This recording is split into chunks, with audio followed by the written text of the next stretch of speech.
Заявление Лаврова: Путин меняет окружение, силовики Лукашенко открывают сотни новых уголовных дел против тех, кто выехал из страны. В эфире «Нехта» самые важные и интересные новости к этому часу.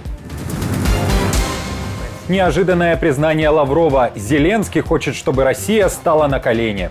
Требовал поддержать свою формулу мира как средство заставить Россию встать на колени. Американский пропагандист считает рубли. Такер Карлсон официально стал коллегой Скобеевой и Киселева и выпустил первый выпуск шоу совместно с Россией-24. Они теряют кровь и умирают, потому что на них слишком много клещей.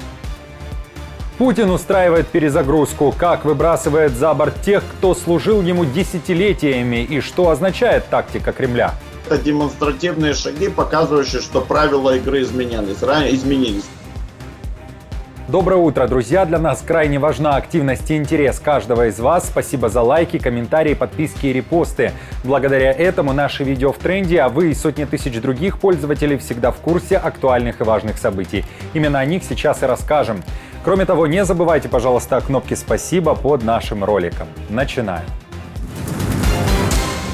В Госпогранслужбе Украины не исключают того, что российские войска в любой момент могут решиться на наступление в Сумской области. Пограничники говорят, что эта тактика ясна. Россияне хотят отвлечь украинские силы обороны с других направлений.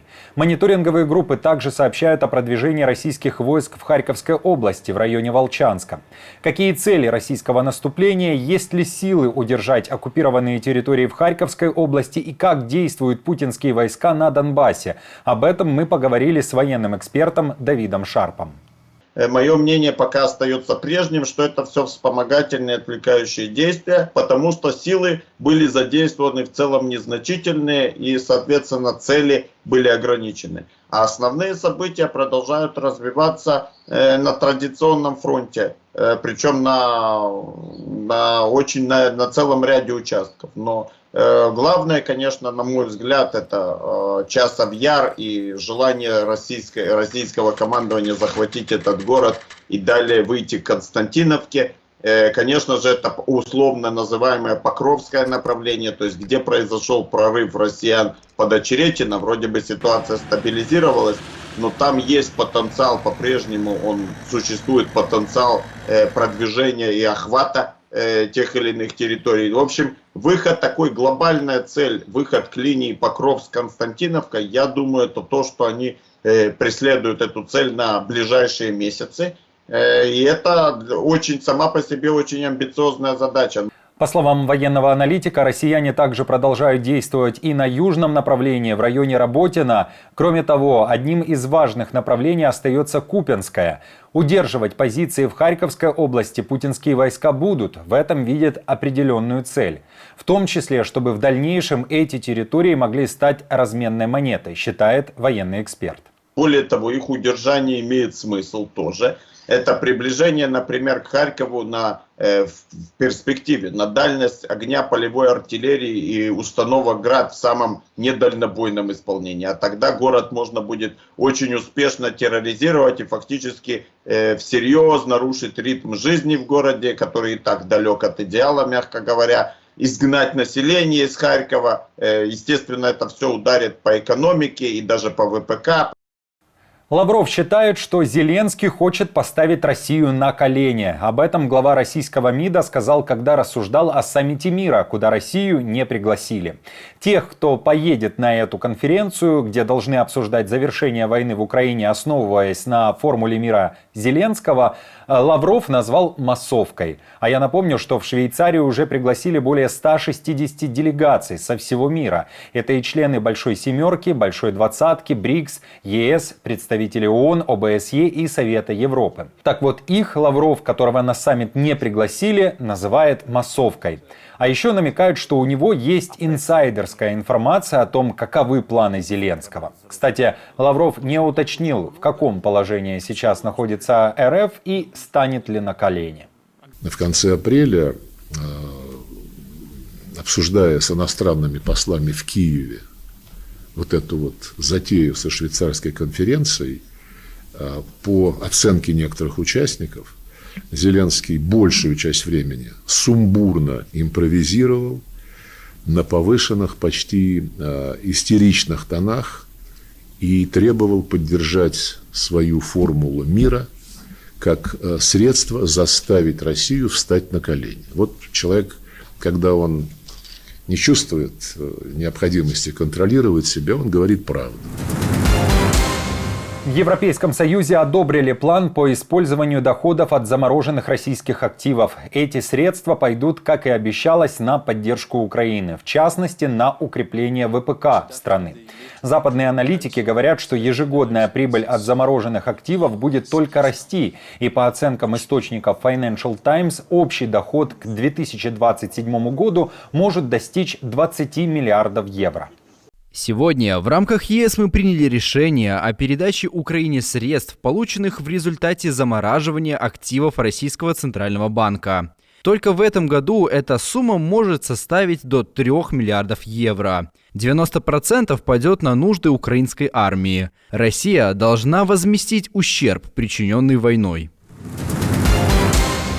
Путин живет по-новому. После так называемой инаугурации он, как и прогнозировали аналитики, устроил чистки в своем окружении. Уже на этой неделе он отказался от услуг как минимум 2 своих советников. Без должности остались Александра Левицкая и Владимир Толстой. Их в новый состав администрации президента не взяли, несмотря на 10-летний опыт работы в АП. Кроме того, напомню, штормит и Министерство обороны. Там Путин тоже устроил перестановки, которые очевидно связаны с невероятным уровнем воровства, предводителем которого был Шойгу. А еще, по данным Центра досье, новый министр обороны Андрей Белоусов курировал деятельность Евгения Пригожина и даже изучал перспективы развития ЧВК в России. Досье сообщает, что о перспективах частных военных компаний Белоусов с Пригожиным рассуждали, сидя в обнимку. Итак, о путинских чистках в правительстве, а главное в Минобороны и, конечно же, об их последствиях мы спросили у военного эксперта Давида Шарпа. Для Путина успех войны – это сейчас все, на что он делает ставку. Для него эта война была главным, видимо, чуть ли не главным делом его жизни. И начало было крайне провальным. Все его планы накрылись медным тазом. Очевидна логика, что ему важно преуспеть на войне. И он пришел к выводу, что Министерство обороны, скажем так, не оптимально расходует средства, что Министерство обороны, КПД Министерства обороны во всем, что касается обеспечения нужд войны, связки с ВПК, не отвечает тому, чему нужно было бы. Отсюда снятие Шойгу, отсюда посадка того же Иванова. Ведь понятное дело, что при желании Иванова можно было привлечь давным-давно, было бы желание, или того же Кузнецова. То есть, на мой взгляд, это демонстративные шаги, показывающие, что правила игры изменились. Раньше вы могли воровать, как у нас это принято, воровать, пилить бюджеты и так далее. Но сейчас, когда на кону стоят столь важные задачи, значит, правила игры поменялись. 400 тысяч евро Швеция внесет в гуманитарный фонд для жертв репрессий режима Лукашенко. О решении передать такие средства сообщил министр международного сотрудничества и развития страны Йохан Форсель. Я напомню, что о создании фонда стало известно в конце апреля. По инициативе Демсил Беларуси он был создан в Норвегии. Тогда сообщали, что этот фонд будет оказывать материальную, медицинскую и психологическую помощь белорусам, а также помогать с реабилитацией тем, кто подвергся политическим репрессиям режима Лукашенко. Приоритетом шведской политики в отношении Беларуси является углубление диалога с белорусскими демократическими силами в изгнании под руководством Светланы Тихановской. Важно, чтобы внешний мир не забывал тех, кто борется за свободную, демократическую и независимую Беларусь. Поддержка Швеции может содействовать изменению ситуации. И Лукашенко продолжает преследовать белорусов, которые давно уехали из страны. Белорусские силовики завели уголовные дела на 257 людей, которые решили баллотироваться в Координационный совет Беларуси. Абсолютно предсказуемо. Следственный комитет, который подчиняется нелегитимному Лукашенко, называет людей членами и участниками 12 экстремистских организаций. Лукашисты открыли уголовные дела по статье о якобы заговоре с целью захвата власти и, конечно же, по статье о создании экстремистского формирования.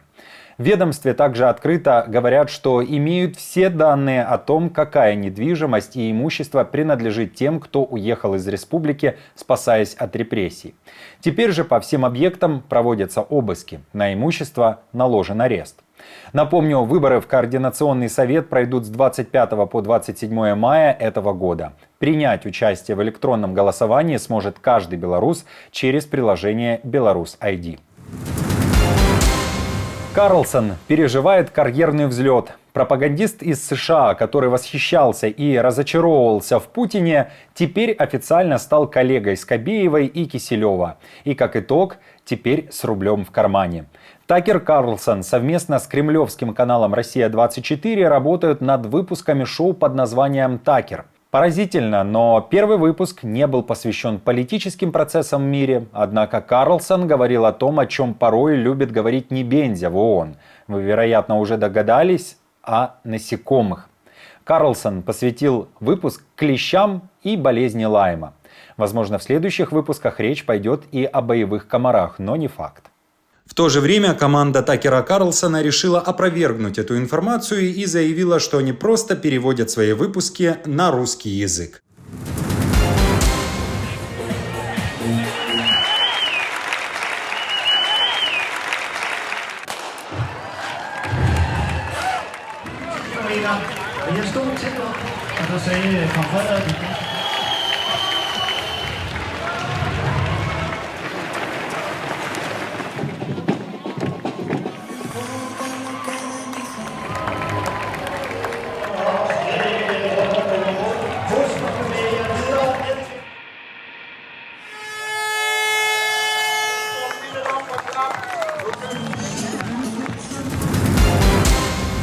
Друзья, спасибо вам за поддержку, вы наша опора, и напомню, что ваша помощь и участие помогает нам делать работу и видеться с вами каждый день. Постоянных донаторов и их комментарии мы сейчас показываем на экране, и мы благодарны за эту поддержку. Если же вы хотите присоединиться к их числу, то нажимайте на кнопку «Спасибо», отправляйте свои донаты или становитесь постоянным спонсором канала. Мы с командой продолжаем следить за самыми важными новостями, оперативную информацию от Нехта, как всегда, ищите в телеграм-каналах или на платформе X. Спасибо вам за доверие и то, что остаетесь с нами. До новых встреч и хороших вам новостей!